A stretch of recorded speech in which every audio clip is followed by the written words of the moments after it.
ప్రియులారా, మన ప్రభు అయిన యేసు క్రీస్తు నామంలో మీకు శుభోదయం. ఆయనను గూర్చి అనుదిన ఆత్మీయ ఆహారం నవంబర్ 2 ప్రభుదినం. నేటి మన ధ్యాన లేఖనం ఫిలిప్పీలకు రాసిన పత్రిక 2వ అధ్యాయం 9 నుండి 11 వచనాలు.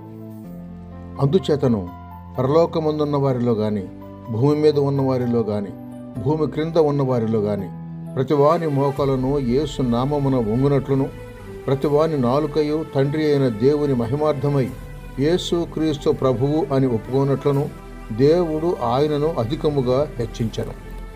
వ్యాఖ్యానాంశం: యేసు క్రీస్తు హెచ్చింపబడుట.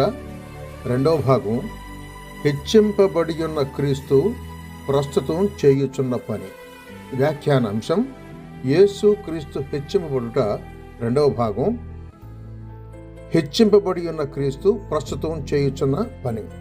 వ్యాఖ్యానం: పాత నిబంధన ప్రకారం ప్రధాన యాజకుడు ప్రత్యక్ష గుడారం వెలుపలి ఆవరణంలో బలి అర్పించిన తరువాత అర్పింపబడిన బలి పశువు రక్తంతో తెరలోపల ప్రవేశించి ఆ రక్తాన్ని కృపాసనంపై ప్రోక్షించుట అవసరమైంది.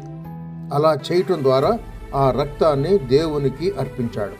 ఆ విధంగానే దేవుని గొర్రెపిల్ల అనబడిన యేసు పరిపూర్ణమైన బలియర్పణముగా మన పాపం నిమిత్తమై మరణించి పునరుద్ధానుడై ఆకాశమండలము గుండా వెళ్ళి దేవుని సింహాసనం ఎదుట తన్ను తాను ప్రత్యక్షపరచుకున్నాడు. అక్కడ ఆయన దేవునికి మానవులకు మధ్యవర్తి ఉన్నాడు. 1 తిమోతి పత్రిక 2వ అధ్యాయం 5వ వచనం చూడండి. ఆయన పాత నిబంధన ఛాయారూపములను నెరవేర్చి నిజస్వరూపమగటం మాత్రమే కాకుండా వేరే పనులు కూడా జరిగించవలసి ఉన్నాడు. అందునిమిత్తమే ఆయన పరమునకు ఆరోహణుడై ఎంతో హెచ్చుగా హెచ్చింబడి ఉన్నాడు. ఆయన చేసిన వాగ్దానాలను నెరవేర్చాలి. ఆయన తన సొత్తైన వారికి స్థలాన్ని సిద్ధపరచ వెళుతున్నాడు అని యోహాను సువార్త 14వ అధ్యాయం 1-3 వచనంలో చూస్తున్నాం. ఆదరణకర్త అయిన పరిశుద్ధాత్మ పంపుతాడని, ఆ ఆత్మ మానవులను ఒప్పిస్తాడని ఆయన చెప్పాడు కదా. అంతేకాదు, నమ్మిన వారిని సర్వసత్యంలోకి నడిపిస్తాడని కూడా ఆయన చెప్పాడు. యోహాను సువార్త 16వ అధ్యాయం 7-15 వచనాలు. యేసుక్రీస్తు పునరుద్ధానుడై ఆరోహణుడై హెచ్చింపబడటం వలన వ్రాయబడిన వాక్యంలోని ప్రవచనాలు, జీవవాక్యమైన ఆయన చేసిన వాగ్దానాలు నెరవేర్చబడ్డాయి. మృతుల్లో నుండి ఆయన లేపబడి ఉండని ఎడల కల్వరిపై ఆయన చేసిన విమోచన కార్యంతో మనకు సంబంధం ఉండేదే కాదు. ఆయన మరణం ద్వారా మనం దేవునితో సమాధానపరచబడి ఉన్నాం. ఆయన జీవించడం చేత మనం మరి నిశ్చయముగా రక్షింపబడతాం. రోమపత్రిక 5వ అధ్యాయం 10వ వచనం. ఆయన అక్కడ మహిమలో జీవిస్తున్నాడు కనుక మనం కాపాడబడుతూ ఉన్నాం. పునరుద్ధానుడై హెచ్చింపబడి ఉన్న క్రీస్తు చేస్తున్న పనులు రెంటిని మాత్రం ప్రస్తావించి ముందుకు సాగుదాం. మొదటిది, ఆయన మహిమలో ఉన్నవాడై తన మహత్తు గల మాట చేత సమస్తమును నిర్వహిస్తున్నాడు అని హెబ్రీయులకు రాసిన పత్రిక 1వ అధ్యాయం 3వ వచనం చెప్తోంది. ఆయనే సమస్తమునకు ఆధారభూతుడు అని కొలస్సీయులకు రాసిన పత్రిక 1వ అధ్యాయం 17వ వచనంలో చూస్తున్నాం.